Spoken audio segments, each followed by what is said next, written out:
After the death of Saul, when David had returned from striking down the Amalekites, David remained 2 days in Ziklag. And on the 3rd day, behold, a man came from Saul's camp, with his clothes torn and dirt on his head. And when he came to David, he fell to the ground and paid homage. David said to him, "Where do you come from?" And he said to him, "I have escaped from the camp of Israel."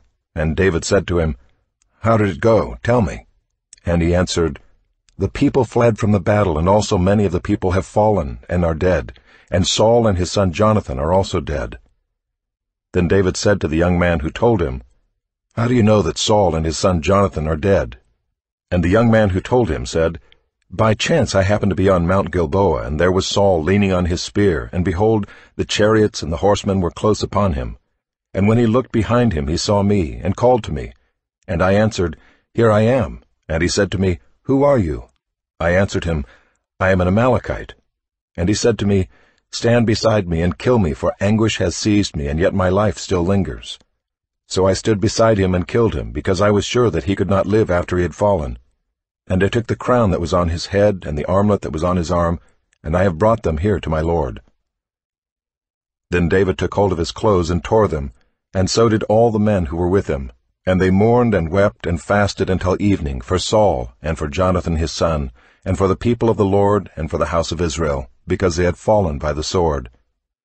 And David said to the young man who told him, "Where do you come from?" And he answered, "I am the son of a sojourner, an Amalekite." David said to him, "How is it you were not afraid to put out your hand to destroy the Lord's anointed?" Then David called one of the young men and said, "Go, execute him." And he struck him down so that he died. And David said to him, "Your blood be on your head, for your own mouth has testified against you, saying, 'I have killed the Lord's anointed.'" And David lamented with this lamentation over Saul and Jonathan his son, and he said it should be taught to the people of Judah. Behold, it is written in the book of Jasher. He said, "Your glory, O Israel, is slain on your high places. How the mighty have fallen! Tell it not in Gath, publish it not in the streets of Ashkelon, lest the daughters of the Philistines rejoice, lest the daughters of the uncircumcised exult. You mountains of Gilboa, let there be no dew or rain upon you, nor fields of offerings. For there the shield of the mighty was defiled, the shield of Saul not anointed with oil. From the blood of the slain, from the fat of the mighty, the bow of Jonathan turned not back, and the sword of Saul returned not empty. Saul and Jonathan, beloved and lovely. In life and in death they were not divided. They were swifter than eagles, they were stronger than lions. You daughters of Israel, weep over Saul, who clothed you luxuriously in scarlet, who put ornaments of gold on your apparel. How the mighty have fallen in the midst of the battle! Jonathan lies slain on your high places. I am distressed for you, my brother Jonathan. Very pleasant have you been to me. Your love to me was extraordinary, surpassing the love of women. How the mighty have fallen, and the weapons of war perished. After this David inquired of the Lord, "Shall I go up into any of the cities of Judah?" And the Lord said to him, "Go up." David said, "To which shall I go up?" And he said, "To Hebron." So David went up there, and his 2 wives also, Ahinoam of Jezreel, and Abigail the widow of Nabal of Carmel. And David brought up his men who were with him, every one with his household, and they lived in the towns of Hebron. And the men of Judah came, and there they anointed David king over the house of Judah. When they told David, "It was the men of Jabesh-Gilead who buried Saul," David sent messengers to the men of Jabesh-Gilead and said to them, "May you be blessed by the Lord, because you showed this loyalty to Saul your lord, and buried him. Now may the Lord show steadfast love and faithfulness to you. And I will do good to you because you have done this thing. Now therefore let your hands be strong, and be valiant. For Saul your lord is dead, and the house of Judah has anointed me king over them." But Abner the son of Ner, commander of Saul's army, took Ishbosheth the son of Saul, and brought him over to Mahanaim. And he made him king over Gilead and the Asherites and Jezreel and Ephraim and Benjamin and all Israel. Ishbosheth, Saul's son, was 40 years old when he began to reign over Israel, and he reigned 2 years. But the house of Judah followed David, and the time that David was king in Hebron over the house of Judah was 7 years and 6 months. Abner the son of Ner and the servants of Ishbosheth the son of Saul went out from Mahanaim to Gibeon. And Joab the son of Zeruiah and the servants of David went out and met them at the pool of Gibeon. And they sat down, the one on the one side of the pool, and the other on the other side of the pool. And Abner said to Joab, "Let the young men arise and compete before us." And Joab said, "Let them arise." Then they arose and passed over by number, 12 for Benjamin, and Ishbosheth the son of Saul, and 12 of the servants of David. And each caught his opponent by the head and thrust his sword in his opponent's side, so they fell down together. Therefore that place was called Helkath Hazurim, which is at Gibeon. And the battle was very fierce that day. And Abner and the men of Israel were beaten before the servants of David. And the 3 sons of Zeruiah were there, Joab, Abishai, and Asahel.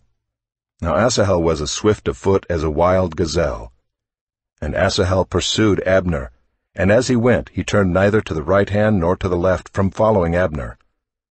Then Abner looked behind him and said, "Is it you, Asahel?" And he answered, "It is I." Abner said to him, "Turn aside to your right hand or to your left, and seize one of the young men and take his spoil."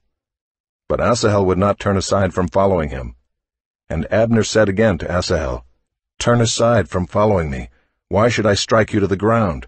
How then could I lift up my face to your brother Joab?" But he refused to turn aside. Therefore Abner struck him in the stomach with the butt of his spear, so that the spear came out at his back. And he fell there and died where he was. And all who came to the place where Asahel had fallen and died stood still. But Joab and Abishai pursued Abner. And as the sun was going down, they came to the hill of Ammah, which lies before Giah, on the way to the wilderness of Gibeon. And the people of Benjamin gathered themselves together behind Abner, and became one group, and took their stand on the top of a hill. Then Abner called to Joab, "Shall the sword devour forever? Do you not know that the end will be bitter? How long will it be before you tell your people to turn from the pursuit of their brothers?" And Joab said, "As God lives, if you had not spoken, surely the men would not have given up the pursuit of their brothers until the morning." So Joab blew the trumpet, and all the men stopped and pursued Israel no more, nor did they fight any more. And Abner and his men went all that night through the Arabah. They crossed the Jordan, and marching the whole morning they came to Mahanaim. Joab returned from the pursuit of Abner, and when he had gathered all the people together, there were missing from David's servants 19 men besides Asahel. That the servants of David had struck down of Benjamin 360 of Abner's men. And they took up Asahel and buried him in the tomb of his father, which was at Bethlehem. And Joab and his men marched all night, and the day broke upon them at Hebron.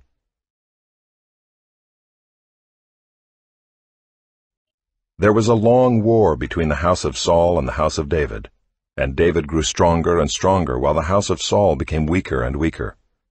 And sons were born to David at Hebron. His firstborn was Amnon of Ahinoam of Jezreel, and his second Chileab of Abigail the widow of Nabal of Carmel, and the third Absalom the son of Maacah the daughter of Talmai king of Geshur, and the fourth Adonijah the son of Haggith, and the fifth Shephatiah the son of Abital, and the sixth Ithream of Eglah David's wife.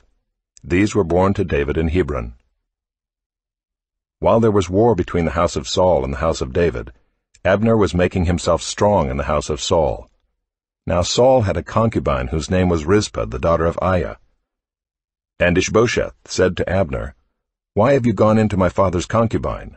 Then Abner was very angry over the words of Ishbosheth, and said, "Am I a dog's head of Judah?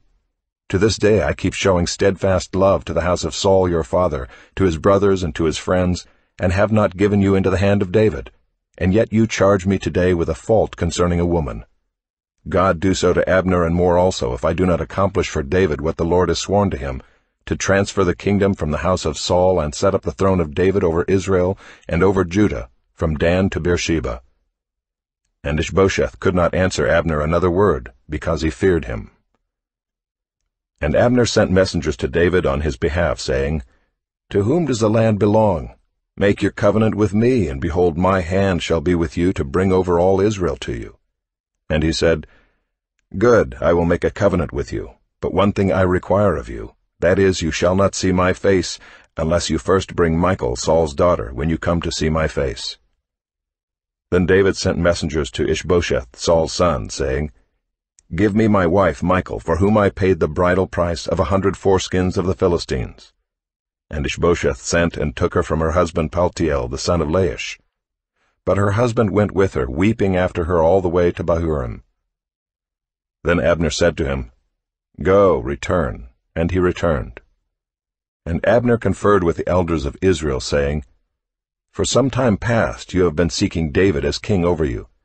Now then bring it about, for the Lord has promised David, saying, By the hand of my servant David I will save my people Israel from the hand of the Philistines, and from the hand of all their enemies."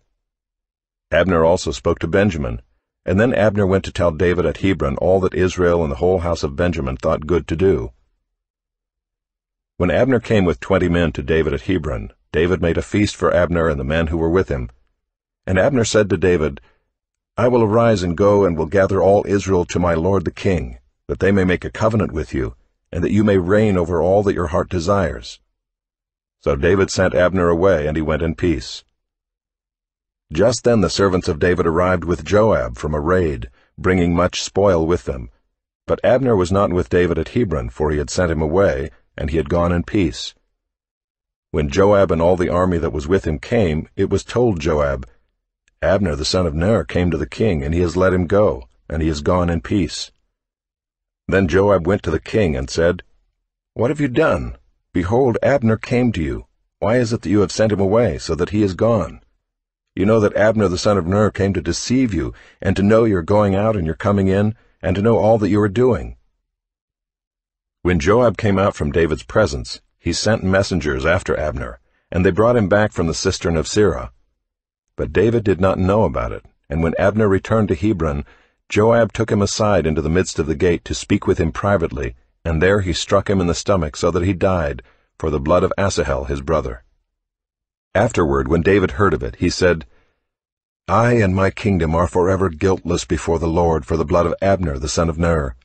May it fall upon the head of Joab, and upon all his father's house, and may the house of Joab never be without one who has a discharge, or who is leprous, or who holds a spindle, or who falls by the sword, or who lacks bread." So Joab and Abishai his brother killed Abner, because he had put their brother Asahel to death in the battle at Gibeon. Then David said to Joab and to all the people who were with him, "Tear your clothes and put on sackcloth and mourn before Abner." And King David followed the bier. They buried Abner at Hebron, and the king lifted up his voice and wept at the grave of Abner, and all the people wept. And the king lamented for Abner, saying, "Should Abner die as a fool dies? Your hands were not bound, your feet were not fettered. As one falls before the wicked you have fallen." And all the people wept again over him. Then all the people came to persuade David to eat bread while it was yet day. But David swore, saying, "God do so to me, and more also, if I taste bread or anything else, till the sun goes down." And all the people took notice of it, and it pleased them, as everything that the king did pleased all the people. So all the people and all Israel understood that day that it had not been the king's will to put to death Abner the son of Ner.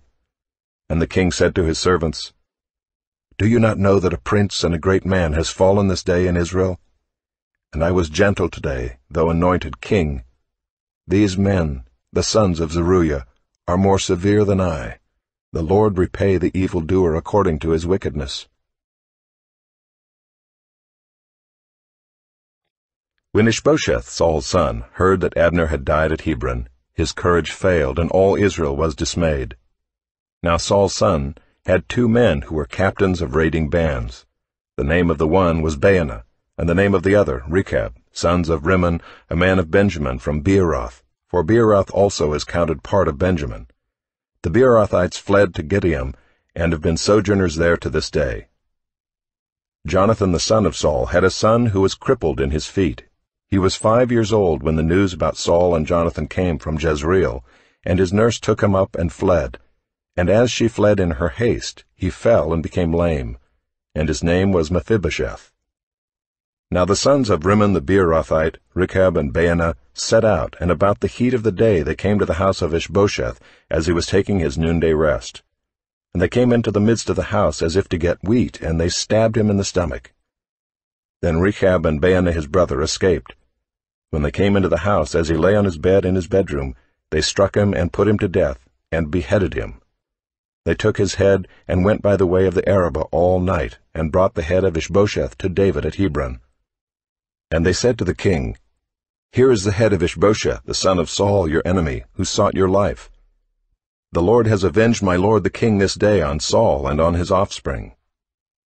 But David answered Rechab and Baanah his brother, the sons of Rimmon the Beerothite, As the Lord lives, who has redeemed my life out of every adversity, when one told me, Behold, Saul is dead, and thought he was bringing good news, I seized him and killed him at Ziklag, which was the reward I gave him for his news. How much more, when wicked men have killed a righteous man in his own house on his bed, shall I not now require his blood at your hand, and destroy you from the earth? And David commanded his young men, and they killed them, and cut off their hands and feet, and hanged them beside the pool at Hebron. But they took the head of Ishbosheth, and buried it in the tomb of Abner at Hebron. Then all the tribes of Israel came to David at Hebron, and said, Behold, we are your bone and flesh. In times past, when Saul was king over us, it was you who led out and brought in Israel, and the Lord said to you, You shall be shepherd of my people Israel, and you shall be prince over Israel. So all the elders of Israel came to the king at Hebron, and King David made a covenant with them at Hebron before the Lord. And they anointed David king over Israel. David was 30 years old when he began to reign, and he reigned 40 years. At Hebron he reigned over Judah 7 years and 6 months, and at Jerusalem he reigned over all Israel and Judah 33 years. And the king and his men went to Jerusalem against the Jebusites, the inhabitants of the land, who said to David, You will not come in here, but the blind and the lame will ward you off, thinking, David cannot come in here. Nevertheless, David took the stronghold of Zion, that is, the city of David. And David said on that day, Whoever would strike the Jebusites, let him get up the water shaft, to attack the lame and the blind, who are hated by David's soul. Therefore it is said, The blind and the lame shall not come into the house. And David lived in the stronghold, and called it the city of David. And David built the city all around, from the Millo inward. And David became greater and greater, for the Lord, the God of hosts, was with him. And Hiram king of Tyre sent messengers to David, and cedar trees, also carpenters and masons, who built David a house. And David knew that the Lord had established him king over Israel, and that he had exalted his kingdom for the sake of his people Israel. And David took more concubines and wives from Jerusalem, after he came from Hebron, and more sons and daughters were born to David.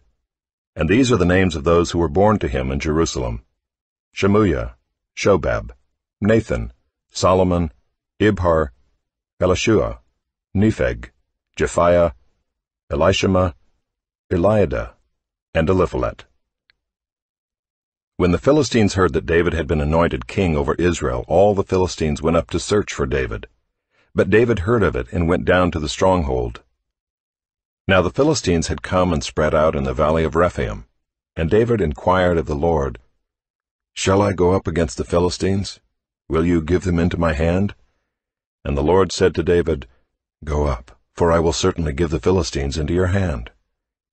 And David came to Baal-perazim, and David defeated them there. And he said, The Lord has burst through my enemies before me like a bursting flood. Therefore the name of that place is called Baal-perazim. And the Philistines left their idols there, and David and his men carried them away.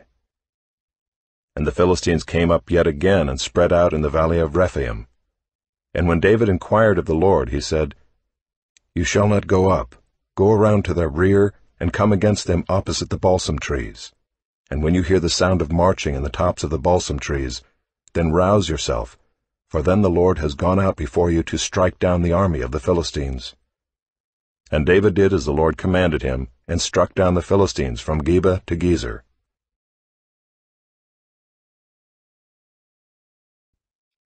David again gathered all the chosen men of Israel, 30,000. And David arose and went with all the people who were with him from Baale Judah, to bring up from there the ark of God, which is called by the name of the Lord of hosts, who sits enthroned on the cherubim. And they carried the ark of God on a new cart, and brought it out of the house of Abinadab, which was on the hill. And Uzzah and Ahio, the sons of Abinadab, were driving the new cart with the ark of God, and Ahio went before the ark. And David and all the house of Israel were making merry before the Lord with songs and lyres and harps and tambourines and castanets and cymbals. And when they came to the threshing floor of Nacon, Uzzah put up his hand to the ark of God and took hold of it, for the oxen stumbled. And the anger of the Lord was kindled against Uzzah, and God struck him down there because of his error, and he died there beside the ark of God. And David was angry because the Lord had burst forth against Uzzah, and that place is called Perez Uzzah to this day. And David was afraid of the Lord that day, and he said, How can the ark of the Lord come to me? So David was not willing to take the ark of the Lord into the city of David, but David took it aside to the house of Obed-Edom the Gittite. And the ark of the Lord remained in the house of Obed-Edom the Gittite 3 months, and the Lord blessed Obed-Edom and all his household. And it was told King David, The Lord has blessed the household of Obed-Edom and all that belongs to him because of the ark of God. So David went and brought up the ark of God from the house of Obed-Edom to the city of David with rejoicing. And when those who bore the ark of the Lord had gone 6 steps, he sacrificed an ox and a fattened animal.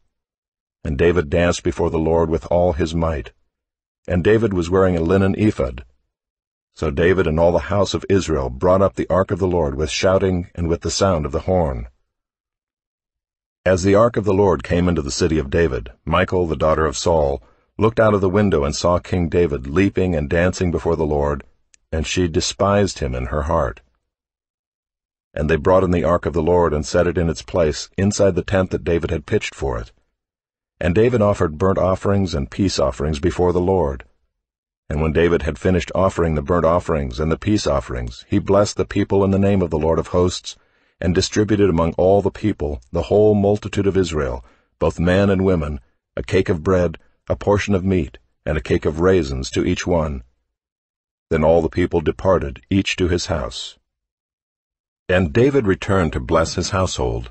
But Michal, the daughter of Saul, came out to meet David and said, How the king of Israel honored himself today, uncovering himself today before the eyes of his servants' female servants, as one of the vulgar fellows shamelessly uncovers himself. And David said to Michal, It was before the Lord, who chose me above your father and above all his house, to appoint me as prince over Israel, the people of the Lord, and I will make merry before the Lord. I will make myself yet more contemptible than this, and I will be abased in your eyes. But by the female servants of whom you have spoken, by them I shall be held in honor. And Michal, the daughter of Saul, had no child to the day of her death. Now when the king lived in his house, and the Lord had given him rest from all his surrounding enemies, the king said to Nathan the prophet, See now, I dwell in a house of cedar, but the ark of God dwells in a tent. And Nathan said to the king, Go, do all that is in your heart, for the Lord is with you. But that same night the word of the Lord came to Nathan, Go and tell my servant David, Thus says the Lord, Would you build me a house to dwell in? I have not lived in a house since the day I brought up the people of Israel from Egypt to this day, but I have been moving about in a tent for my dwelling. In all places where I have moved with all the people of Israel, did I speak a word with any of the judges of Israel, whom I commanded to shepherd my people Israel, saying, Why have you not built me a house of cedar? Now therefore thus you shall say to my servant David, Thus says the Lord of hosts, I took you from the pasture, from following the sheep, that you should be prince over my people Israel. And I have been with you wherever you went, and have cut off all your enemies from before you. And I will make for you a great name, like the name of the great ones of the earth. And I will appoint a place for my people Israel, and will plant them, so that they may dwell in their own place, and be disturbed no more. And violent men shall afflict them no more, as formerly, from the time that I appointed judges over my people Israel. and I will give you rest from all your enemies. Moreover, the Lord declares to you that the Lord will make you a house. When your days are fulfilled and you lie down with your fathers, I will raise up your offspring after you, who shall come from your body, and I will establish his kingdom. He shall build a house for my name, and I will establish the throne of his kingdom forever. I will be to him a father, and he shall be to me a son.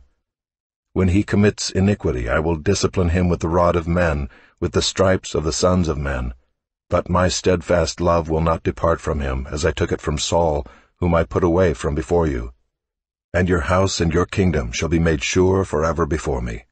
Your throne shall be established forever. In accordance with all these words, and in accordance with all this vision, Nathan spoke to David. Then King David went in and sat before the Lord, and said, Who am I, O Lord God, and what is my house, that you have brought me thus far? And yet this was a small thing in your eyes, O Lord God. You have spoken also of your servant's house for a great while to come, and this is instruction for mankind, O Lord God. And what more can David say to you? For you know your servant, O Lord God.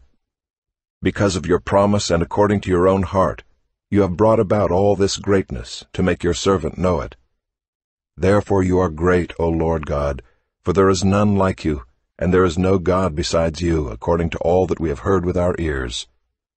And who is like your people Israel, the one nation on earth whom God went to redeem to be his people, making himself a name and doing for them great and awesome things, by driving out before your people, whom you redeemed for yourself from Egypt, a nation and its gods? And you established for yourself your people Israel to be your people forever. And you, O Lord, became their God. And now, O Lord God, confirm forever the word that you have spoken concerning your servant and concerning his house, and do as you have spoken. And your name will be magnified forever, saying, The Lord of hosts is God over Israel, and the house of your servant David will be established before you. For you, O Lord of hosts, the God of Israel, have made this revelation to your servant, saying, I will build you a house. Therefore your servant has found courage to pray this prayer to you. And now, O Lord God, you are God, and your words are true, and you have promised this good thing to your servant. Now therefore may it please you to bless the house of your servant, so that it may continue forever before you. For you, O Lord God, have spoken, and with your blessing shall the house of your servant be blessed forever.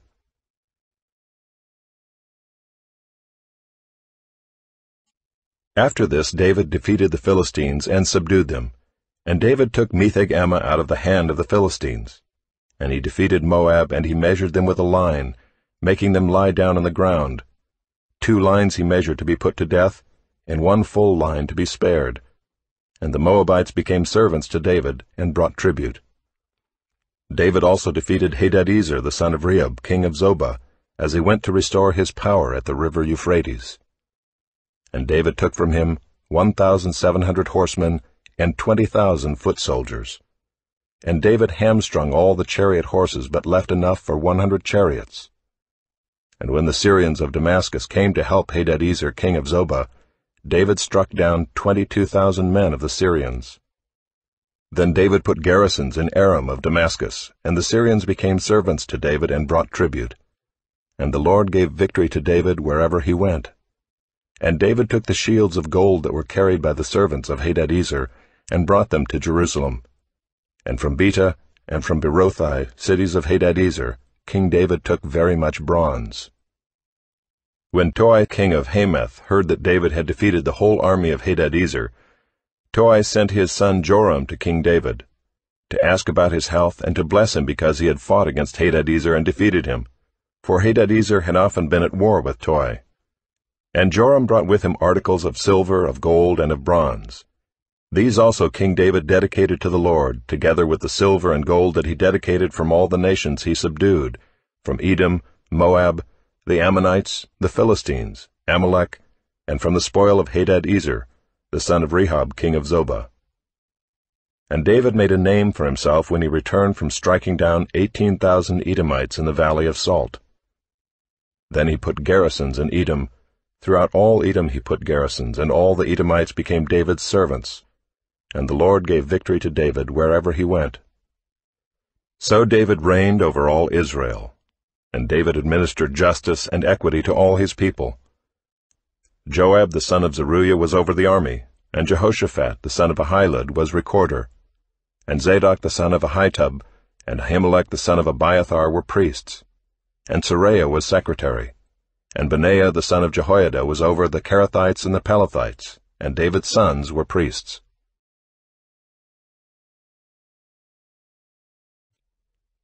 And David said, "Is there still anyone left of the house of Saul, that I may show him kindness for Jonathan's sake?" Now there was a servant of the house of Saul, whose name was Ziba, and they called him to David. And the king said to him, "Are you Ziba?" And he said, "I am your servant." And the king said, "Is there not still someone of the house of Saul, that I may show the kindness of God to him?" Ziba said to the king, "There is still a son of Jonathan. He is crippled in his feet." The king said to him, "Where is he?" And Ziba said to the king, "He is in the house of Machir the son of Ammiel, at Lo-debar." Then King David sent and brought him from the house of Machir the son of Ammiel at Lo-debar. And Mephibosheth the son of Jonathan, son of Saul, came to David and fell on his face and paid homage. And David said, "Mephibosheth." And he answered, "Behold, I am your servant." And David said to him, "Do not fear, for I will show you kindness for the sake of your father Jonathan, and I will restore to you all the land of Saul your father, and you shall eat at my table always." And he paid homage and said, "What is your servant that you should show regard for a dead dog such as I?" Then the king called Ziba, Saul's servant, and said to him, "All that belonged to Saul and to all his house I have given to your master's grandson, and you and your sons and your servants shall till the land for him and shall bring in the produce, that your master's grandson may have bread to eat. But Mephibosheth, your master's grandson, shall always eat at my table." Now Ziba had 15 sons and 20 servants. Then Ziba said to the king, "According to all that my lord the king commands his servant, so will your servant do." So Mephibosheth ate at David's table like one of the king's sons. And Mephibosheth had a young son whose name was Micah, and all who lived in Ziba's house became Mephibosheth's servants. So Mephibosheth lived in Jerusalem, for he ate always at the king's table. Now he was lame in both his feet. After this the king of the Ammonites died, and Hanun his son reigned in his place. And David said, "I will deal loyally with Hanun the son of Nahash, as his father dealt loyally with me." So David sent by his servants to console him concerning his father. And David's servants came into the land of the Ammonites. But the princes of the Ammonites said to Hanun their lord, "Do you think because David has sent comforters to you that he is honoring your father? Has not David sent his servants to you to search the city and to spy it out and to overthrow it?" So Hanun took David's servants, and shaved off half the beard of each, and cut off their garments in the middle at their hips, and sent them away. When it was told David, he sent to meet them, for the men were greatly ashamed. And the king said, "Remain at Jericho until your beards have grown, and then return." When the Ammonites saw that they had become a stench to David, the Ammonites sent and hired the Syrians of Beth-rehob and the Syrians of Zobah, 20,000 foot soldiers, and the king of Maacah with 1,000 men, and the men of Tob 12,000 men. And when David heard of it, he sent Joab and all the host of the mighty men. And the Ammonites came out and drew up in battle array at the entrance of the gate, and the Syrians of Zobah and of Rehob, and the men of Tob and Maacah were by themselves in the open country. When Joab saw that the battle was set against him both in front and in the rear, he chose some of the best men of Israel and arrayed them against the Syrians. The rest of his men he put in the charge of Abishai his brother, and he arrayed them against the Ammonites. And he said, "If the Syrians are too strong for me, then you shall help me, but if the Ammonites are too strong for you, then I will come and help you. Be of good courage, and let us be courageous for our people and for the cities of our God, and may the Lord do what seems good to him." So Joab and the people who were with him drew near to battle against the Syrians, and they fled before him. And when the Ammonites saw that the Syrians fled, they likewise fled before Abishai and entered the city. Then Joab returned from fighting against the Ammonites and came to Jerusalem. But when the Syrians saw that they had been defeated by Israel, they gathered themselves together. And Hadadezer sent and brought out the Syrians who were beyond the Euphrates. They came to Helam with Shobach, the commander of the army of Hadadezer, at their head. And when it was told David, he gathered all Israel together and crossed the Jordan and came to Helam. The Syrians arrayed themselves against David and fought with him. And the Syrians fled before Israel, and David killed of the Syrians the men of 700 chariots, and 40,000 horsemen, and wounded Shobach the commander of their army, so that he died there. And when all the kings who were servants of Hadadezer saw that they had been defeated by Israel, they made peace with Israel and became subject to them. So the Syrians were afraid to save the Ammonites any more.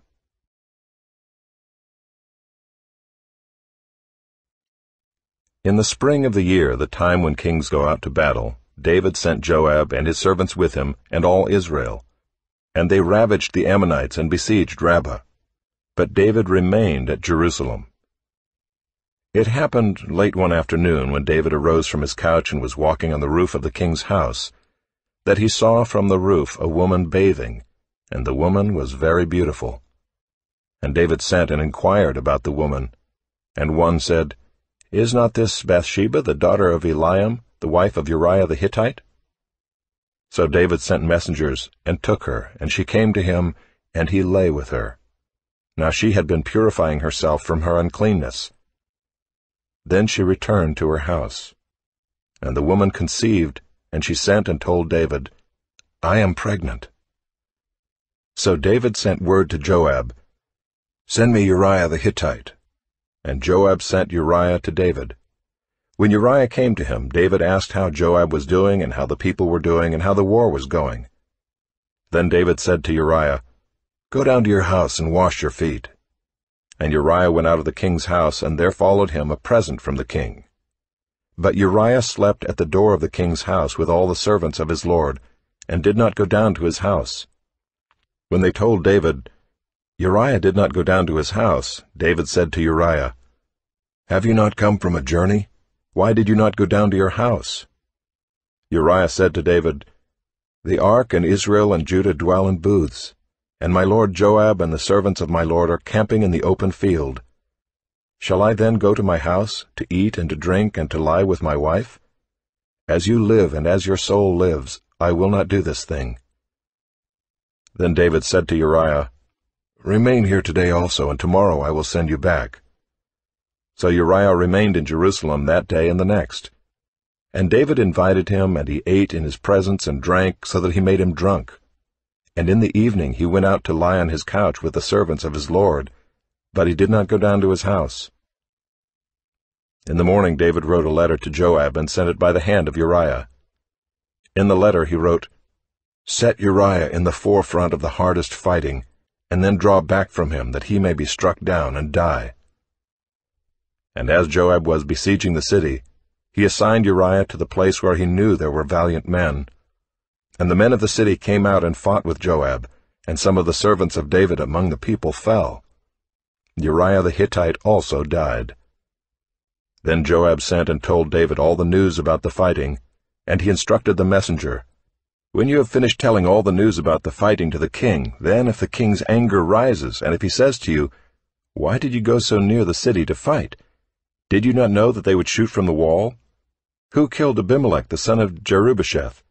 Did not a woman cast an upper millstone on him from the wall, so that he died at Thebez? Why did you go so near the wall?' Then you shall say, 'Your servant Uriah the Hittite is dead also.'" So the messenger went and came and told David all that Joab had sent him to tell. The messenger said to David, "The men gained an advantage over us and came out against us in the field, but we drove them back to the entrance of the gate. Then the archers shot at your servants from the wall. Some of the king's servants are dead, and your servant Uriah the Hittite is dead also." David said to the messenger, "Thus shall you say to Joab, 'Do not let this matter trouble you, for the sword devours now one and now another. Strengthen your attack against the city and overthrow it, and encourage him.'" When the wife of Uriah heard that Uriah her husband was dead, she lamented over her husband. And when the mourning was over, David sent and brought her to his house, and she became his wife and bore him a son. But the thing that David had done displeased the Lord.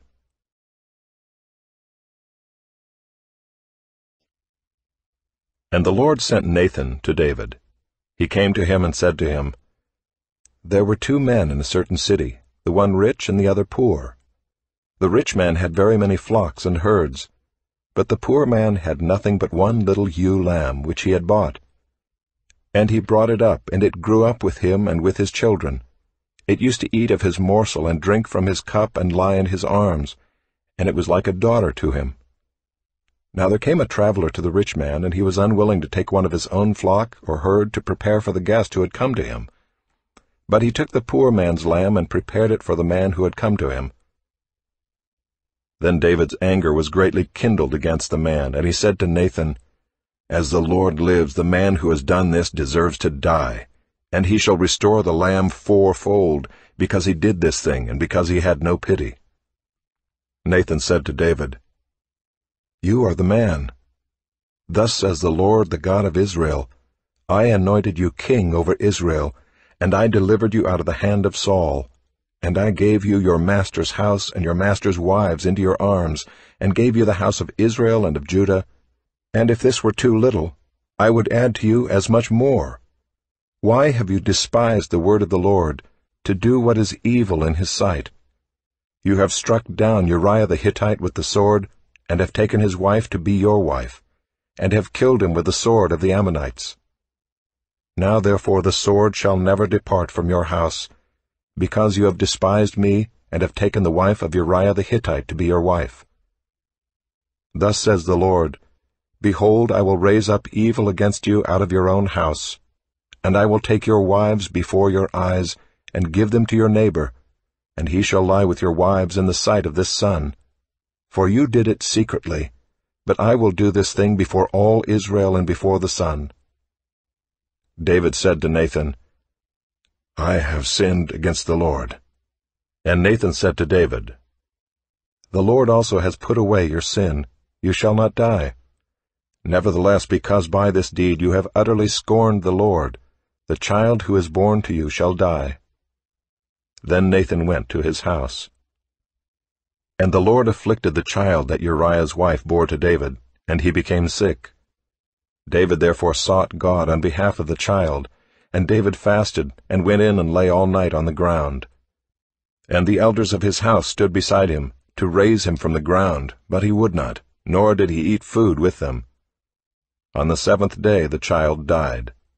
And the servants of David were afraid to tell him that the child was dead, for they said, Behold, while the child was yet alive, we spoke to him, and he did not listen to us.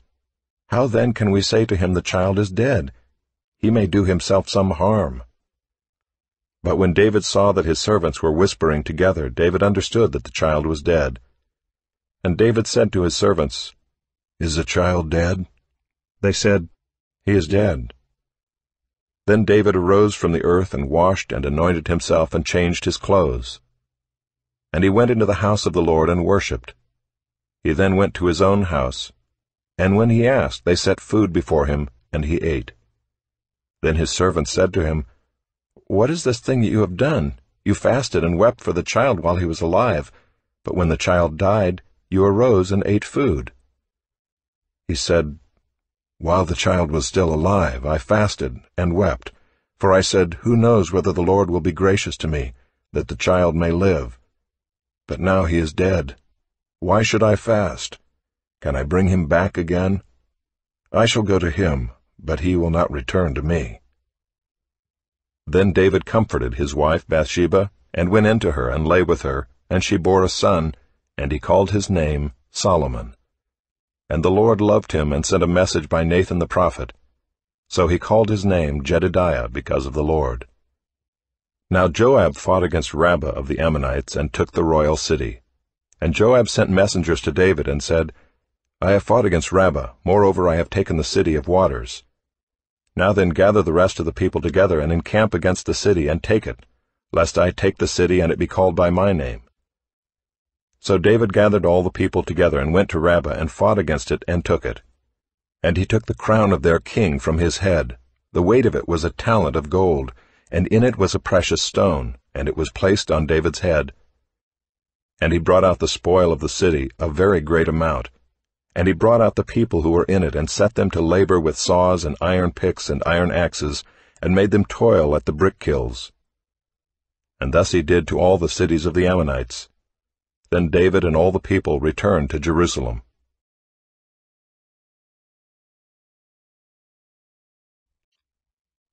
Now Absalom, David's son, had a beautiful sister whose name was Tamar. And after a time Amnon, David's son, loved her. And Amnon was so tormented that he made himself ill because of his sister Tamar, for she was a virgin, and it seemed impossible to Amnon to do anything to her. But Amnon had a friend whose name was Jonadab, the son of Shimeah, David's brother. And Jonadab was a very crafty man, and he said to him, "O son of the king, why are you so haggard morning after morning? Will you not tell me?" Amnon said to him, "I love Tamar, my brother Absalom's sister." Jonadab said to him, "Lie down on your bed and pretend to be ill, and when your father comes to see you, say to him, 'Let my sister Tamar come and give me bread to eat, and prepare the food in my sight, that I may see it and eat it from her hand.'" So Amnon lay down and pretended to be ill. And when the king came to see him, Amnon said to the king, "Please let my sister Tamar come and make a couple of cakes in my sight, that I may eat from her hand." Then David sent home to Tamar, saying, "Go to your brother Amnon's house and prepare food for him." So Tamar went to her brother Amnon's house where he was lying down, and she took dough and kneaded it, and made cakes in his sight, and baked the cakes. And she took the pan and emptied it out before him, but he refused to eat. And Amnon said, "Send out everyone from me." So everyone went out from him. Then Amnon said to Tamar, "Bring the food into the chamber, that I may eat from your hand." And Tamar took the cakes she had made and brought them into the chamber to Amnon her brother. But when she brought them near him to eat, he took hold of her and said to her, "Come, lie with me, my sister." She answered him, "No, my brother, do not violate me, for such a thing is not done in Israel. Do not do this outrageous thing. As for me, where could I carry my shame? And as for you, you would be as one of the outrageous fools in Israel. Now therefore please speak to the king, for he will not withhold me from you." But he would not listen to her, and being stronger than she, he violated her and lay with her.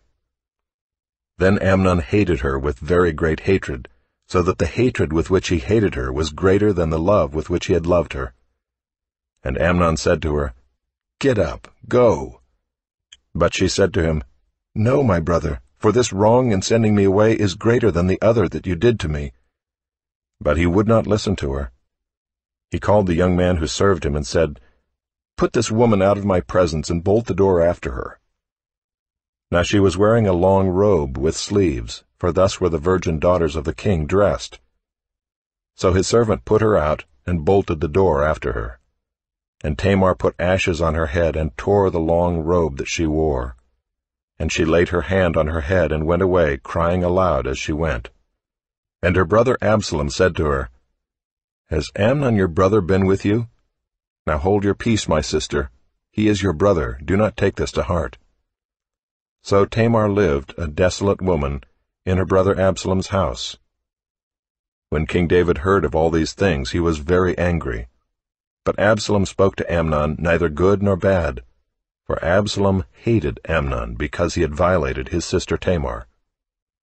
After 2 full years, Absalom had sheep shearers at Baal-Hazor, which is near Ephraim, and Absalom invited all the king's sons. And Absalom came to the king and said, "Behold, your servant has sheep shearers. Please let the king and his servants go with your servant." But the king said to Absalom, "No, my son, let us not all go, lest we be burdensome to you." He pressed him, but he would not go, but gave him his blessing. Then Absalom said, "If not, please let my brother Amnon go with us." And the king said to him, "Why should he go with you?" But Absalom pressed him until he let Amnon and all the king's sons go with him. Then Absalom commanded his servants, "Mark when Amnon's heart is merry with wine, and when I say to you, 'Strike Amnon,' then kill him. Do not fear. Have I not commanded you? Be courageous and be valiant. So the servants of Absalom did to Amnon as Absalom had commanded. Then all the king's sons arose, and each mounted his mule and fled. While they were on the way, news came to David, "Absalom has struck down all the king's sons, and not one of them is left." Then the king arose and tore his garments and lay on the earth, and all his servants who were standing by tore their garments.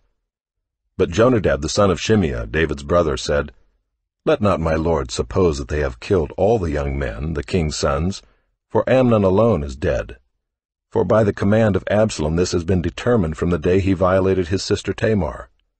Now therefore let not my lord the king so take it to heart as to suppose that all the king's sons are dead, for Amnon alone is dead." But Absalom fled, and the young man who kept the watch lifted up his eyes and looked, and behold, many people were coming from the road behind him by the side of the mountain. And Jonadab said to the king, "Behold, the king's sons have come, as your servant said, so it has come about." And as soon as he had finished speaking, behold, the king's sons came and lifted up their voice and wept. And the king also and all his servants wept very bitterly. But Absalom fled and went to Talmai the son of Ammihud, king of Geshur. And David mourned for his son day after day. So Absalom fled and went to Geshur, and was there 3 years. And the spirit of the king longed to go out to Absalom, because he was comforted about Amnon, since he was dead.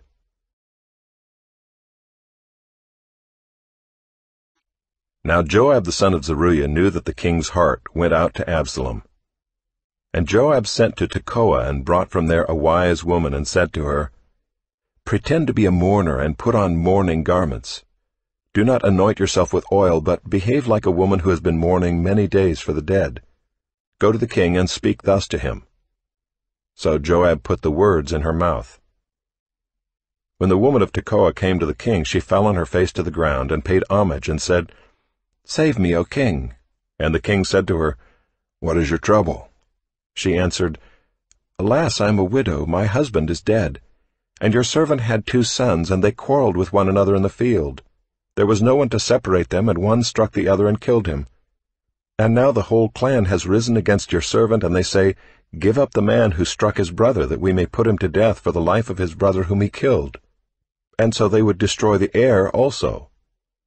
Thus they would quench my coal that is left, and leave to my husband neither name nor remnant on the face of the earth." Then the king said to the woman, "Go to your house, and I will give orders concerning you." And the woman of Tekoa said to the king, "On me be the guilt, my lord the king, and on my father's house. Let the king and his throne be guiltless." The king said, "If anyone says anything to you, bring him to me, and he shall never touch you again." Then she said, "Please let the king invoke the Lord your God, that the avenger of blood kill no more, and my son be not destroyed." He said, "As the Lord lives, not one hair of your son shall fall to the ground." Then the woman said, "Please let your servant speak a word to my lord the king." He said, "Speak." And the woman said, "Why then have you planned such a thing against the people of God? For in giving this decision the king convicts himself, inasmuch as the king does not bring his banished one home again. We must all die. We are like water spilled on the ground, which cannot be gathered up again. But God will not take away life, and he devises means so that the banished one will not remain an outcast. Now I have come to say this to my lord the king, because the people have made me afraid, and your servant thought, I will speak to the king. It may be that the king will perform the request of his servant. For the king will hear and deliver his servant from the hand of the man who would destroy me and my son together from the heritage of God. And your servant thought, the word of my lord the king will set me at rest. For my lord the king is like the angel of God to discern good and evil. The Lord your God be with you."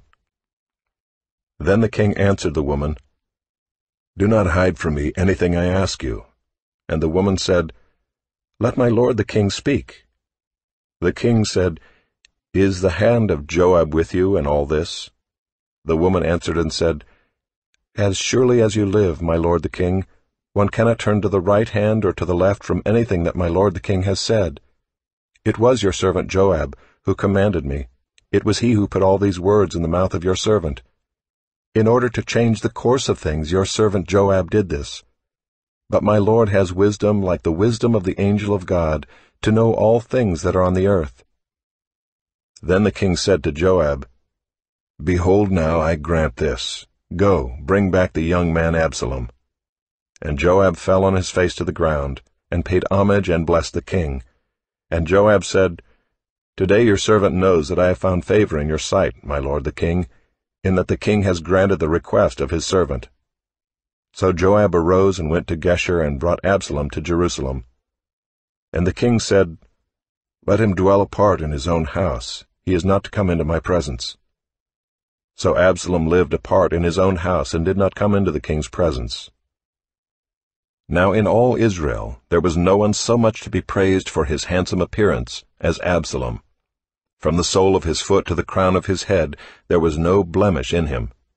And when he cut the hair of his head, for at the end of every year he used to cut it, when it was heavy on him he cut it, he weighed the hair of his head 200 shekels by the king's weight. There were born to Absalom 3 sons, and 1 daughter whose name was Tamar. She was a beautiful woman. So Absalom lived 2 full years in Jerusalem, without coming into the king's presence. Then Absalom sent for Joab to send him to the king, but Joab would not come to him. And he sent a second time, but Joab would not come.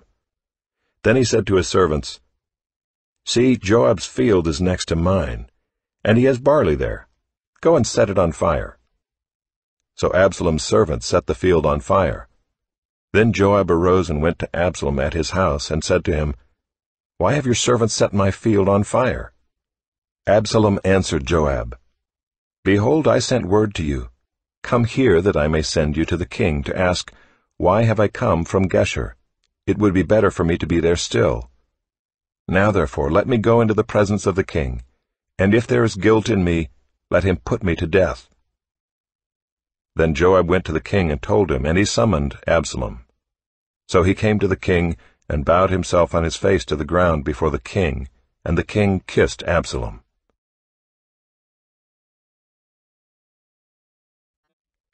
After this Absalom got himself a chariot and horses, and 50 men to run before him.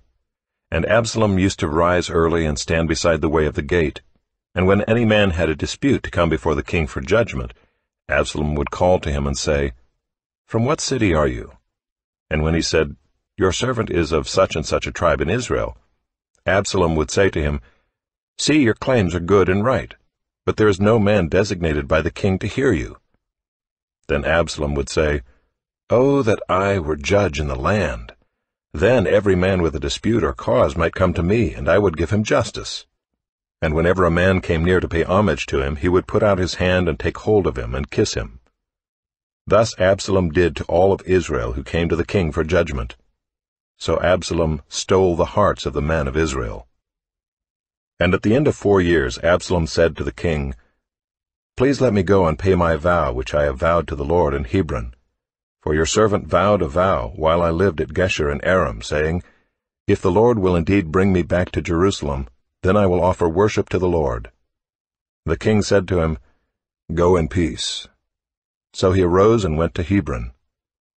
But Absalom sent secret messengers throughout all the tribes of Israel, saying, As soon as you hear the sound of the trumpet, then say, Absalom is king at Hebron. With Absalom went 200 men from Jerusalem who were invited guests, and they went in their innocence and knew nothing. And while Absalom was offering the sacrifices, he sent for Ahithophel the Gilonite, David's counselor, from his city Gilo. And the conspiracy grew strong, and the people with Absalom kept increasing. And a messenger came to David, saying, The hearts of the men of Israel have gone after Absalom.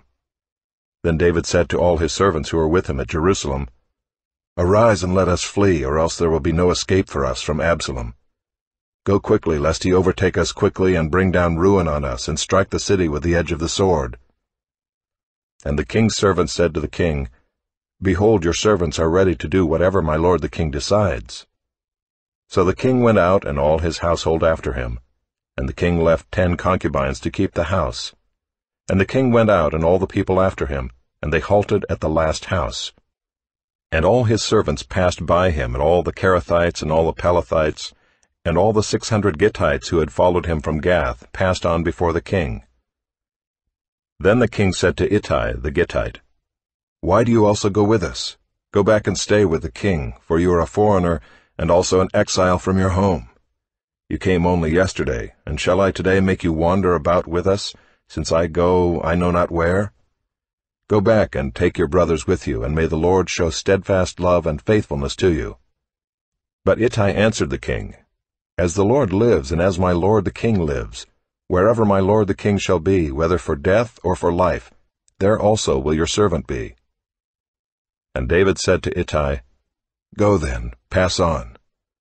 So Ittai the Gittite passed on with all his men, and all the little ones who were with him. And all the land wept aloud as all the people passed by, and the king crossed the brook Kidron, and all the people passed on toward the wilderness. And Abiathar came up, and behold, Zadok came also with all the Levites, bearing the ark of the covenant of God. And they set down the ark of God until the people had all passed out of the city. Then the king said to Zadok, "Carry the ark of God back into the city. If I find favor in the eyes of the Lord, he will bring me back and let me see both it and his dwelling place. But if he says, 'I have no pleasure in you,' behold, here I am. Let him do to me what seems good to him." The king also said to Zadok the priest, "Are you not a seer? Go back to the city in peace with your 2 sons, Ahimaaz your son and Jonathan the son of Abiathar. See, I will wait at the fords of the wilderness until word comes from you to inform me." So Zadok and Abiathar carried the ark of God back to Jerusalem, and they remained there. But David went up the ascent of the Mount of Olives, weeping as he went, barefoot and with his head covered. And all the people who were with him covered their heads, and they went up, weeping as they went. And it was told David, "Ahithophel is among the conspirators with Absalom." And David said, "O Lord, please turn the counsel of Ahithophel into foolishness." While David was coming to the summit, where God was worshipped, behold, Hushai the Archite came to meet him with his coat torn and dirt on his head. David said to him, "If you go on with me, you will be a burden to me. But if you return to the city and say to Absalom, 'I will be your servant, O king, as I have been your father's servant in time past, so now I will be your servant,' then you will defeat for me the counsel of Ahithophel. Are not Zadok and Abiathar the priests with you there? So whatever you hear from the king's house, tell it to Zadok and Abiathar the priests. Behold, their 2 sons are with them there, Ahimaaz Zadok's son, and Jonathan Abiathar's son, and by them you shall send to me everything you hear." So Hushai, David's friend, came into the city just as Absalom was entering Jerusalem.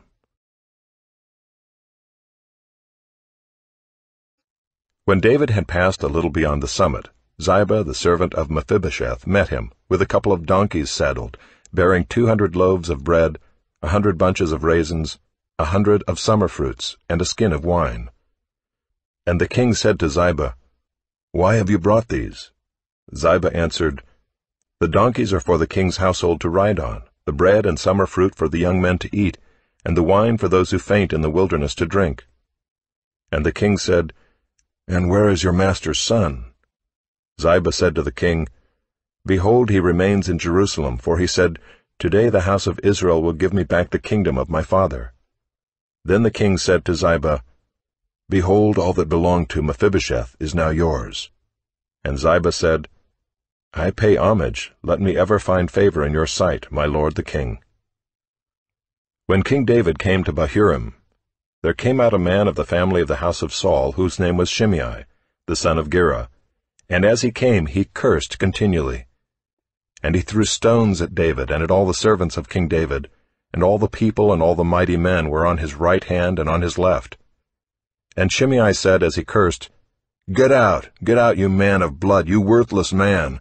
The Lord has avenged on you all the blood of the house of Saul, in whose place you have reigned, and the Lord has given the kingdom into the hand of your son Absalom. See, your evil is on you, for you are a man of blood." Then Abishai the son of Zeruiah said to the king, "Why should this dead dog curse my lord the king? Let me go over and take off his head." But the king said, "What have I to do with you, you sons of Zeruiah? If he is cursing because the Lord has said to him, 'Curse David,' who then shall say, 'Why have you done so?'" And David said to Abishai and to all his servants, "Behold, my own son seeks my life. How much more now may this Benjaminite? Leave him alone and let him curse, for the Lord has told him to. It may be that the Lord will look on the wrong done to me, and that the Lord will repay me with good for his cursing today." So David and his men went on the road, while Shimei went along on the hillside opposite him, and cursed as he went, and threw stones at him, and flung dust. And the king and all the people who were with him arrived weary at the Jordan, and there he refreshed himself. Now Absalom and all the people, the men of Israel, came to Jerusalem, and Ahithophel with him. And when Hushai the Archite, David's friend, came to Absalom, Hushai said to Absalom, "Long live the king! Long live the king!" And Absalom said to Hushai, "Is this your loyalty to your friend? Why did you not go with your friend?" And Hushai said to Absalom, "No, for whom the Lord and this people and all the men of Israel have chosen, his I will be, and with him I will remain. And again, whom should I serve? Should it not be his son? As I have served your father, so I will serve you." Then Absalom said to Ahithophel, "Give your counsel. What shall we do?" Ahithophel said to Absalom, "Go into your father's concubines, whom he has left to keep the house, and all Israel will hear that you have made yourself a stench to your father, and the hands of all who are with you will be strengthened." So they pitched a tent for Absalom on the roof, and Absalom went into his father's concubines in the sight of all Israel. Now in those days the counsel that Ahithophel gave was as if one consulted the word of God. So was all the counsel of Ahithophel esteemed, both by David and by Absalom.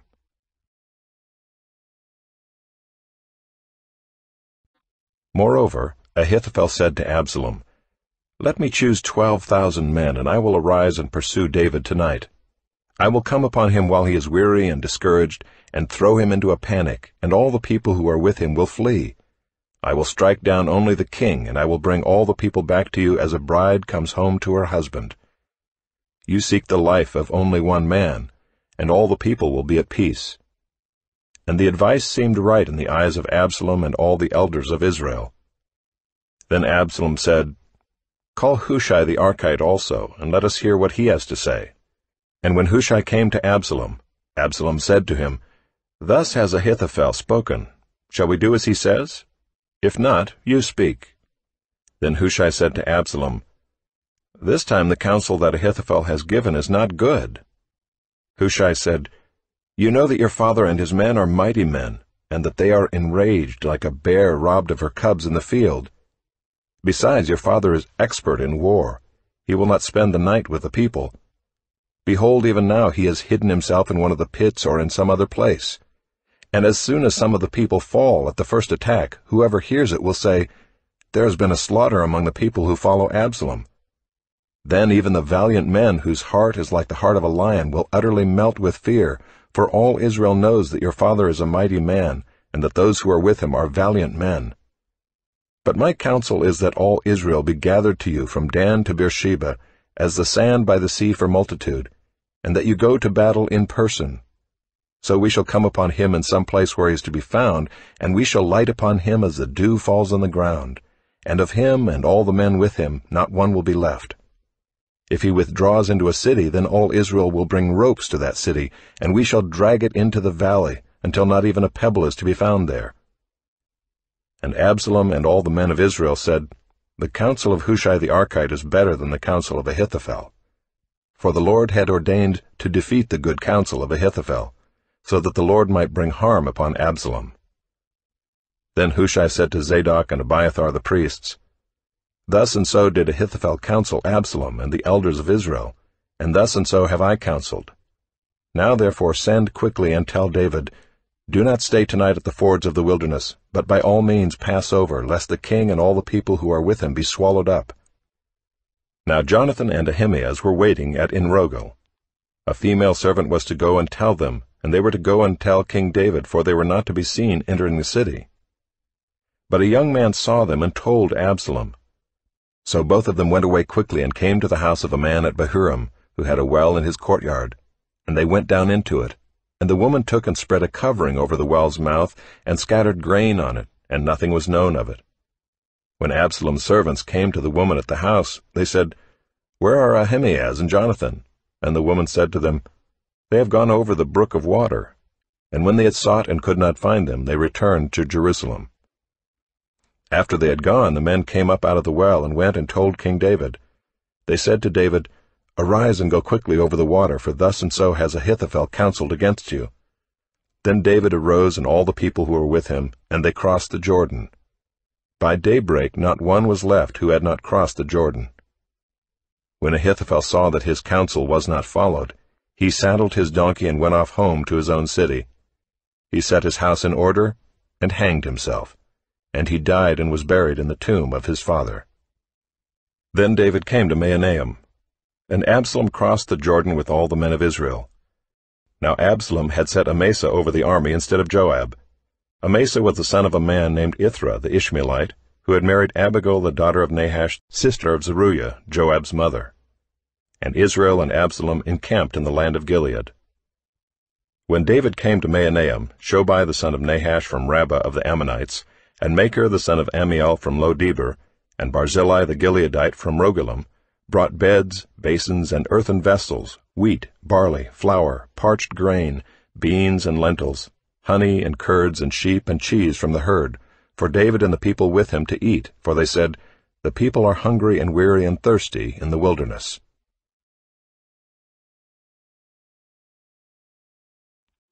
Then David mustered the men who were with him, and set over them commanders of thousands, and commanders of hundreds. And David sent out the army 1/3 under the command of Joab, 1/3 under the command of Abishai the son of Zeruiah, Joab's brother, and 1/3 under the command of Ittai the Gittite. And the king said to the men, "I myself will also go out with you." But the men said, "You shall not go out, for if we flee, they will not care about us. If half of us die, they will not care about us. But you are worth 10,000 of us. Therefore it is better that you send us help from the city." The king said to them, "Whatever seems best to you I will do." So the king stood at the side of the gate, while all the army marched out by hundreds and by thousands. And the king ordered Joab and Abishai and Ittai, "Deal gently for my sake with the young man Absalom." And all the people heard when the king gave orders to all the commanders about Absalom. So the army went out into the field against Israel, and the battle was fought in the forest of Ephraim. And the men of Israel were defeated there by the servants of David, and the loss there was great on that day, 20,000 men. The battle spread over the face of all the country, and the forest devoured more people that day than the sword. And Absalom happened to meet the servants of David. Absalom was riding on his mule, and the mule went under the thick branches of a great oak, and his head caught fast in the oak, and he was suspended between heaven and earth, while the mule that was under him went on. And a certain man saw it, and told Joab, "Behold, I saw Absalom hanging in an oak." Joab said to the man who told him, "What, you saw him? Why then did you not strike him there to the ground? I would have been glad to give you 10 pieces of silver and a belt." But the man said to Joab, "Even if I felt in my hand the weight of 1,000 pieces of silver, I would not reach out my hand against the king's son, for in our hearing the king commanded you and Abishai and Ittai, for my sake protect the young man Absalom. On the other hand, if I had dealt treacherously against his life, and there is nothing hidden from the king, then you yourself would have stood aloof." Joab said, "I will not waste time like this with you." And he took 3 javelins in his hand, and thrust him into the heart of Absalom while he was still alive in the oak. And 10 young men, Joab's armor-bearers, surrounded Absalom and struck him and killed him. Then Joab blew the trumpet, and the troops came back from pursuing Israel, for Joab restrained them. And they took Absalom and threw him into a great pit in the forest, and raised over him a very great heap of stones. And all Israel fled, every one to his own home. Now Absalom in his lifetime had taken and set up for himself the pillar that is in the king's valley, for he said, "I have no son to keep my name in remembrance." He called the pillar after his own name, and it is called Absalom's monument to this day. Then Ahimaaz the son of Zadok said, "Let me run and carry news to the king that the Lord has delivered him from the hand of his enemies." And Joab said to him, You are not to carry news today. You may carry news another day, but today you shall carry no news, because the king's son is dead. Then Joab said to the Cushite, Go, tell the king what you have seen. The Cushite bowed before Joab and ran. Then Ahimaaz the son of Zadok said again to Joab, Come what may, let me also run after the Cushite. And Joab said, Why will you run, my son, seeing that you will have no reward for the news? Come what may, he said, I will run. So he said to him, Run. Then Ahimaaz ran by the way of the plain, and outran the Cushite.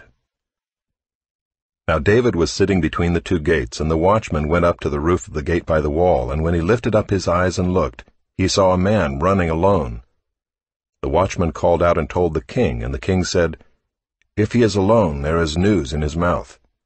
And he drew nearer and nearer. The watchman saw another man running, and the watchman called to the gate and said, See, another man running alone. The king said, He also brings news. The watchman said, I think the running of the first is like the running of Ahimaaz the son of Zadok. And the king said, He is a good man and comes with good news. Then Ahimaaz cried out to the king, All is well. And he bowed before the king with his face to the earth and said, Blessed be the Lord your God, who has delivered up the men who raised their hand against my lord the king. And the king said, Is it well with the young man Absalom?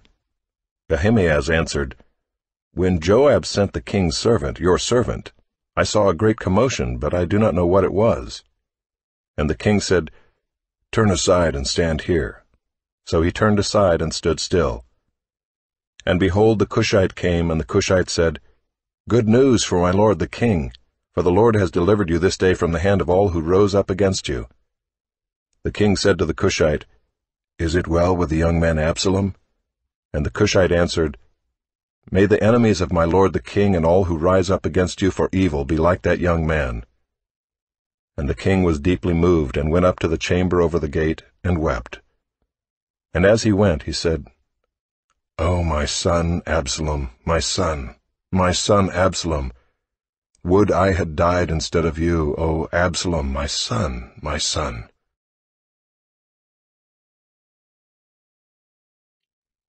It was told Joab, Behold, the king is weeping and mourning for Absalom. So the victory that day was turned into mourning for all the people, for the people heard that day, The king is grieving for his son. And the people stole into the city that day as people steal in who are ashamed when they flee in battle. The king covered his face, and the king cried with a loud voice, O my son Absalom! O Absalom, my son, my son! Then Joab came into the house to the king and said, You have today covered with shame the faces of all your servants, who have this day saved your life and the lives of your sons and your daughters, and the lives of your wives and your concubines, because you love those who hate you, and hate those who love you. For you have made it clear today that commanders and servants are nothing to you. For today I know that if Absalom were alive and all of us were dead today, then you would be pleased. Now therefore arise, go out and speak kindly to your servants. For I swear by the Lord, if you do not go, not a man will stay with you this night, and this will be worse for you than all the evil that has come upon you from your youth until now. Then the king arose and took his seat in the gate. And the people were all told, Behold, the king is sitting in the gate. And all the people came before the king. Now Israel had fled every man to his own home, and all the people were arguing throughout all the tribes of Israel, saying, The king delivered us from the hand of our enemies and saved us from the hand of the Philistines, and now he has fled out of the land from Absalom. But Absalom, whom we anointed over us, is dead in battle. Now therefore why do you say nothing about bringing the king back? And King David sent his message to Zadok and Abiathar the priests. Say to the elders of Judah, Why should you be the last to bring the king back to his house, when the word of all Israel has come to the king? You are my brothers, you are my bone and my flesh. Why then should you be the last to bring back the king? And say to Amasa, Are you not my bone and my flesh? God do so to me and more also, if you are not commander of my army from now on in place of Joab. And he swayed the heart of all the men of Judah as one man, so that they sent word to the king, "Return, both you and all your servants." So the king came back to the Jordan, and Judah came to Gilgal to meet the king and to bring the king over the Jordan. And Shimei the son of Gera, the Benjaminite from Bahurim, hurried to come down with the men of Judah to meet King David, and with him were 1,000 men from Benjamin. And Ziba the servant of the house of Saul, with his 15 sons and his 20 servants, rushed down to the Jordan before the king, and they crossed the ford to bring over the king's household and to do his pleasure. And Shimei the son of Gera fell down before the king as he was about to cross the Jordan, and said to the king, "Let not my lord hold me guilty, or remember how your servant did wrong on the day my lord the king left Jerusalem. Do not let the king take it to heart. For your servant knows that I have sinned. Therefore, behold, I have come this day, the first of all the house of Joseph, to come down to meet my lord the king." Abishai the son of Zeruiah answered, "Shall not Shimei be put to death for this, because he cursed the Lord's anointed?" But David said, "What have I to do with you, you sons of Zeruiah, that you should this day be as an adversary to me? Shall anyone be put to death in Israel this day? For do I not know that I am this day king over Israel?" And the king said to Shimei, "You shall not die." And the king gave him his oath. And Mephibosheth the son of Saul came down to meet the king. He had neither taken care of his feet, nor trimmed his beard, nor washed his clothes, from the day the king departed until the day he came back in safety. And when he came to Jerusalem to meet the king said to him, "Why did you not go with me, Mephibosheth?" He answered, "My lord, O king, my servant deceived me. For your servant said to him, I will saddle a donkey for myself, that I may ride on it and go with the king, for your servant is lame. He has slandered your servant to my lord the king, but my lord the king is like the angel of God. Do therefore what seems good to you. For all my father's house were but men doomed to death before my lord the king. But you set your servant among those who eat at your table. What further right have I, then, to cry to the king?" And the king said to him, "Why speak any more of your affairs? I have decided. You and Ziba shall divide the land." And Mephibosheth said to the king, "Oh, let him take it all, since my lord the king has come safely home." Now Barzillai the Gileadite had come down from Rogelim, and he went on with the king to the Jordan, to escort him over the Jordan. Barzillai was a very aged man, 80 years old. He had provided the king with food while he stayed at Mahanaim, for he was a very wealthy man. And the king said to Barzillai, "Come over with me, and I will provide for you with me in Jerusalem." But Barzillai said to the king, "How many years have I still to live, that I should go up with the king to Jerusalem? I am this day 80 years old. Can I discern what is pleasant and what is not? Can your servant taste what he eats or what he drinks? Can I still listen to the voice of singing men and singing women? Why then should your servant be an added burden to my lord the king? Your servant will go a little way over the Jordan with the king. Why should the king repay me with such a reward? Please let your servant return, that I may die in my own city near the grave of my father and my mother. But here is your servant Kimham. Let him go over with my lord the king, and do for him whatever seems good to you." And the king answered, "Kimham shall go over with me, and I will do for him whatever seems good to you, and all that you desire of me I will do for you." Then all the people went over the Jordan, and the king went over. And the king kissed Barzillai and blessed him, and he returned to his own home. The king went on to Gilgal, and Kimham went on with him. All the people of Judah and also half the people of Israel brought the king on his way. Then all the men of Israel came to the king and said to the king, "Why have our brothers the men of Judah stolen you away and brought the king and his household over the Jordan, and all David's men with him?" All the men of Judah answered the men of Israel, "Because the king is our close relative, why then are you angry over this matter? Have we eaten it all at the king's expense? Or has he given us any gift?" And the men of Israel answered the men of Judah, "We have 10 shares in the king, and in David also we have more than you. Why then did you despise us? Were we not the first to speak of bringing back our king?" But the words of the men of Judah were fiercer than the words of the men of Israel.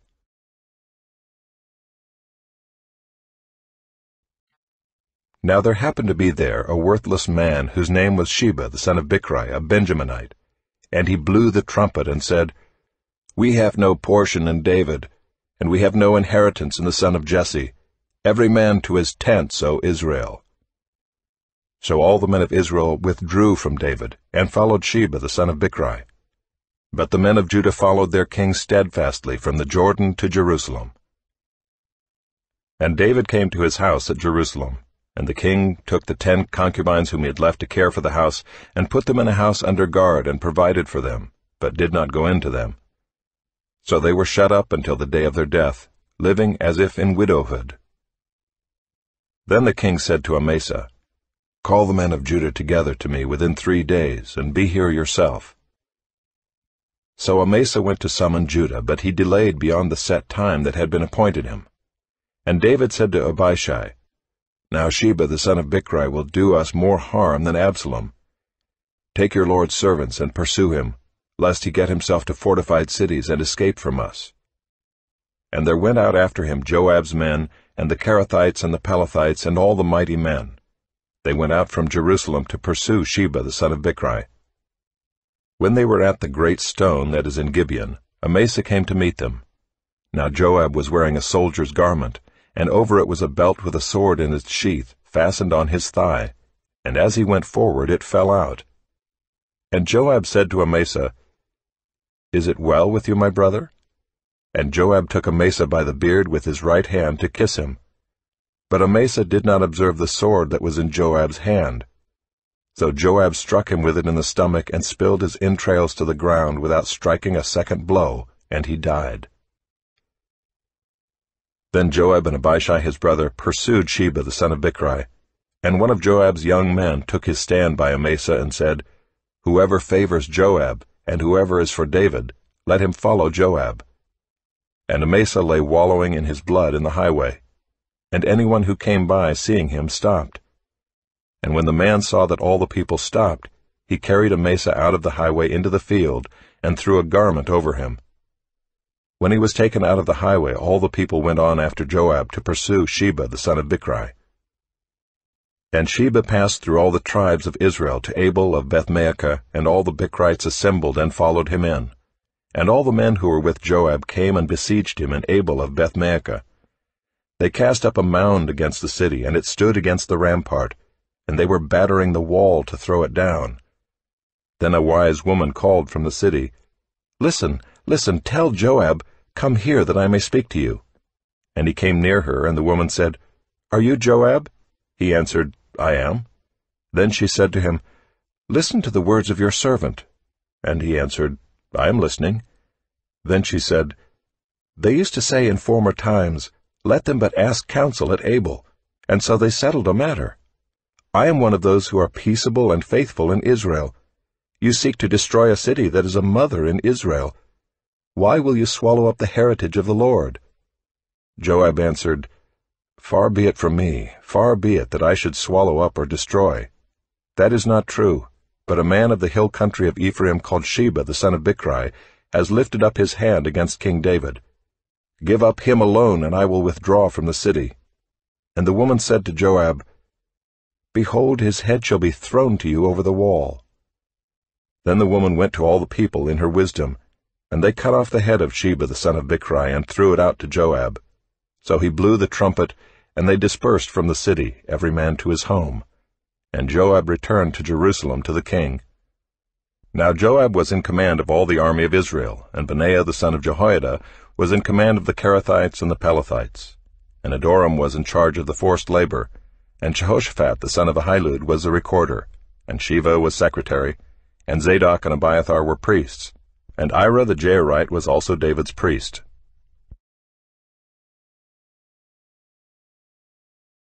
Now there was a famine in the days of David for 3 years, year after year. And David sought the face of the Lord. And the Lord said, There is blood guilt on Saul and on his house, because he put the Gibeonites to death. So the king called the Gibeonites and spoke to them. Now the Gibeonites were not of the people of Israel, but of the remnant of the Amorites. Although the people of Israel had sworn to spare them, Saul had sought to strike them down in his zeal for the people of Israel and Judah. And David said to the Gibeonites, "What shall I do for you, and how shall I make atonement, that you may bless the heritage of the Lord?" The Gibeonites said to him, "It is not a matter of silver or gold between us and Saul or his house, neither is it for us to put any man to death in Israel." And he said, "What do you say that I shall do for you?"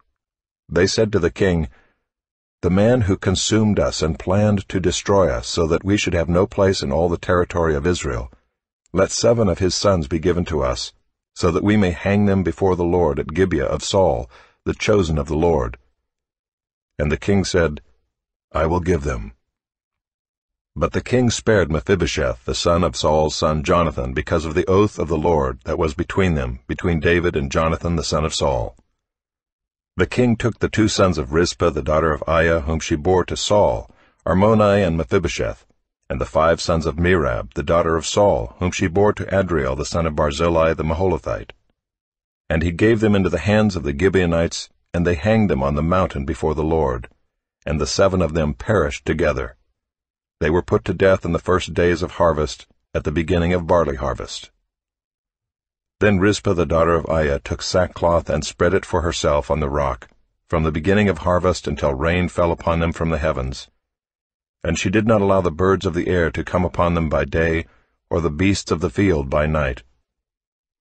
When David was told what Rizpah the daughter of Aiah the concubine of Saul had done, David went and took the bones of Saul and the bones of his son Jonathan from the men of Jabesh-Gilead, who had stolen them from the public square of Bethshan, where the Philistines had hanged them, on the day the Philistines killed Saul on Gilboa. And he brought up from there the bones of Saul and the bones of his son Jonathan, and they gathered the bones of those who were hanged. And they buried the bones of Saul and his son Jonathan in the land of Benjamin in Zelah, in the tomb of Kish his father, and they did all that the king commanded. And after that God responded to the plea for the land. There was war again between the Philistines and Israel, and David went down together with his servants, and they fought against the Philistines. And David grew weary. And Ishbi-Benob, one of the descendants of the giants, whose spear weighed 300 shekels of bronze, and who was armed with a new sword, thought to kill David. But Abishai the son of Zeruiah came to his aid, and attacked the Philistine, and killed him. Then David's men swore to him, "You shall no longer go out with us to battle, lest you quench the lamp of Israel." After this there was again war with the Philistines at Gob. Then Sibbecai the Hushathite struck down Saph, who was one of the descendants of the giants. And there was again war with the Philistines at Gob. And Elhanan the son of Jaare-Oregim the Bethlehemite struck down Goliath the Gittite, the shaft of whose spear was like a weaver's beam. And there was again war at Gath, where there was a man of great stature who had 6 fingers on each hand, and 6 toes on each foot, 24 in number, and he also was descended from the giants. And when he taunted Israel, Jonathan the son of Shimei, David's brother, struck him down. These 4 were descended from the giants in Gath, and they fell by the hand of David and by the hand of his servants. And David spoke to the Lord the words of this song in the day when the Lord delivered him from the hand of all his enemies, and from the hand of Saul.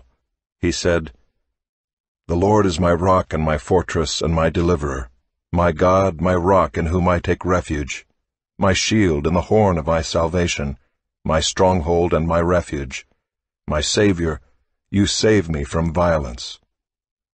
I call upon the Lord, who is worthy to be praised, and I am saved from my enemies. For the waves of death encompassed me, the torrents of destruction assailed me. The cords of Sheol entangled me, the snares of death confronted me. In my distress I called upon the Lord. To my God I called. From his temple he heard my voice, and my cry came to his ears. Then the earth reeled and rocked. The foundations of the heavens trembled and quaked because he was angry. Smoke went up from his nostrils and devouring fire from his mouth. Glowing coals flamed forth from him.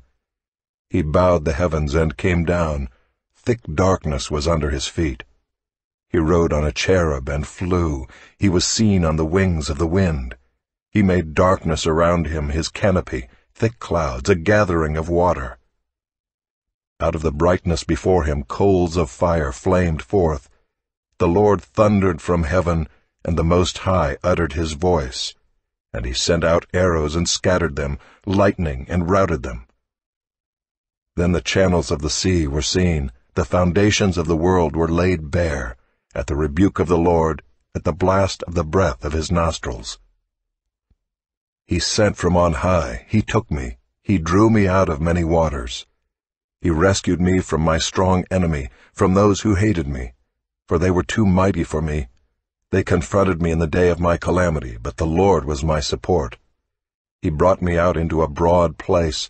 He rescued me because he delighted in me. The Lord dealt with me according to my righteousness. According to the cleanness of my hands he rewarded me.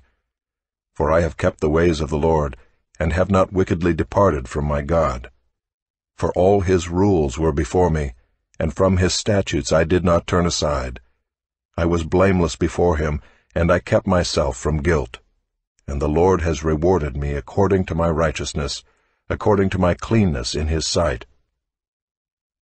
With the merciful you show yourself merciful, with the blameless man you show yourself blameless. With the purified you deal purely, and with the crooked you make yourself seem tortuous. You save a humble people, but your eyes are on the haughty to bring them down. For you are my lamp, O Lord, and my God lightens my darkness. For by you I can run against a troop, and by my God I can leap over a wall. This God, his way is perfect. The word of the Lord proves true. He is a shield for all those who take refuge in him. For who is God but the Lord, and who is a rock except our God? This God is my strong refuge, and has made my way blameless. He made my feet like the feet of a deer, and set me secure on the heights. He trains my hands for war, so that my arms can bend a bow of bronze. You have given me the shield of your salvation, and your gentleness made me great. You gave a wide place for my steps under me, and my feet did not slip. I pursued my enemies and destroyed them, and did not turn back until they were consumed. I consumed them. I thrust them through, so that they did not rise. They fell under my feet. For you equipped me with strength for the battle. You made those who rise against me sink under me. You made my enemies turn their backs to me, those who hated me, and I destroyed them. They looked, but there was none to save. They cried to the Lord, but he did not answer them. I beat them fine as the dust of the earth. I crushed them and stamped them down like the mire of the streets. You delivered me from strife with my people. You kept me as the head of the nations. People whom I had not known serve me. Foreigners came cringing to me. As soon as they heard of me, they obeyed me. Foreigners lost heart and came trembling out of their fortresses. The Lord lives, and blessed be my rock, and exalted be my God, the rock of my salvation, the God who gave me vengeance and brought down peoples under me, who brought me out from my enemies. You exalted me above those who rose against me. You delivered me from men of violence. For this I will praise you, O Lord, among the nations, and sing praises to your name. Great salvation he brings to his king, and shows steadfast love to his anointed, to David and his offspring forever.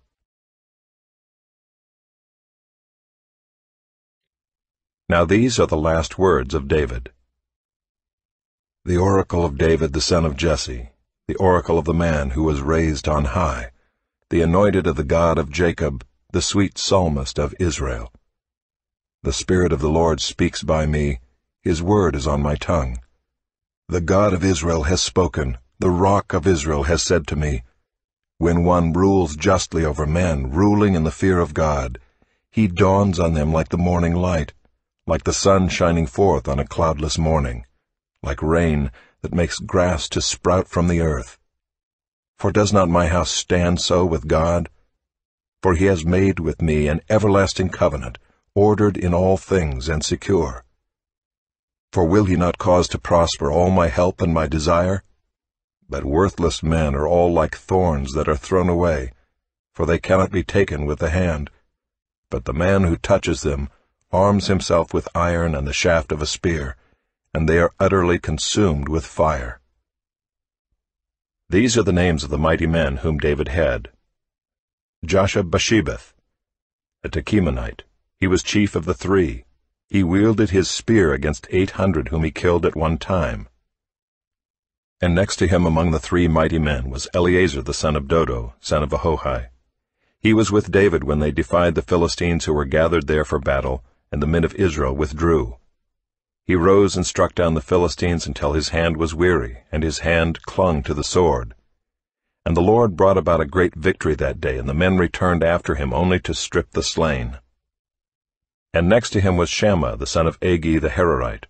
The Philistines gathered together at Lehi, where there was a plot of ground full of lentils, and the men fled from the Philistines.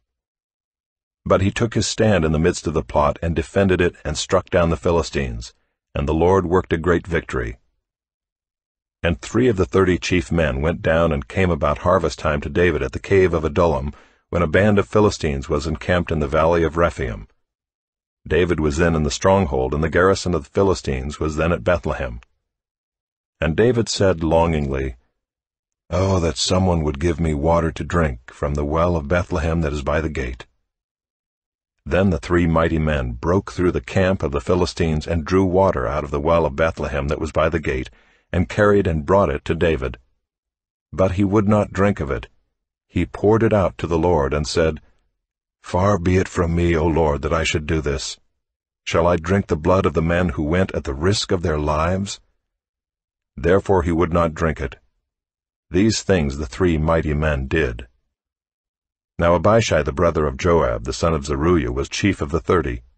And he wielded his spear against 300 men, and killed them, and won a name beside the 3. He was the most renowned of the 30, and became their commander, but he did not attain to the 3.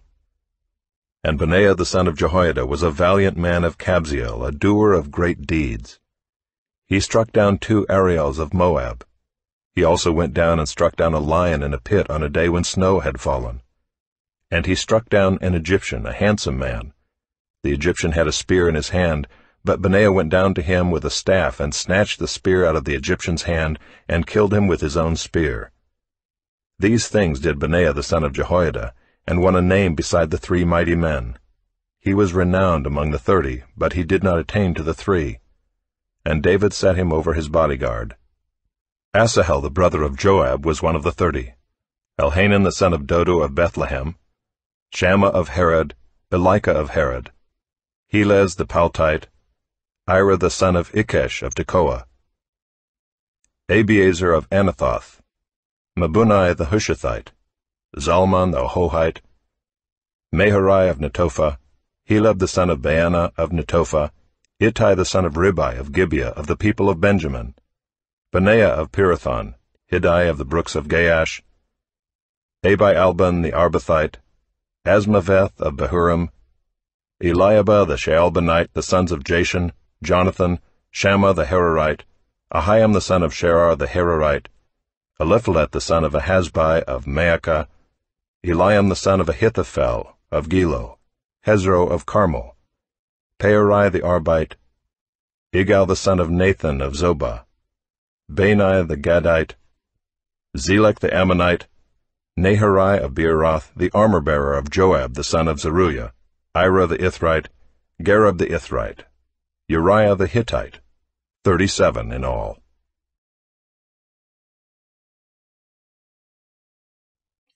Again the anger of the Lord was kindled against Israel, and he incited David against them, saying, "Go, number Israel and Judah." So the king said to Joab, the commander of the army, who was with him, "Go through all the tribes of Israel from Dan to Beersheba, and number the people, that I may know the number of the people." But Joab said to the king, "May the Lord your God add to the people 100 times as many as they are, while the eyes of my lord the king still see it. But why does my lord the king delight in this thing?"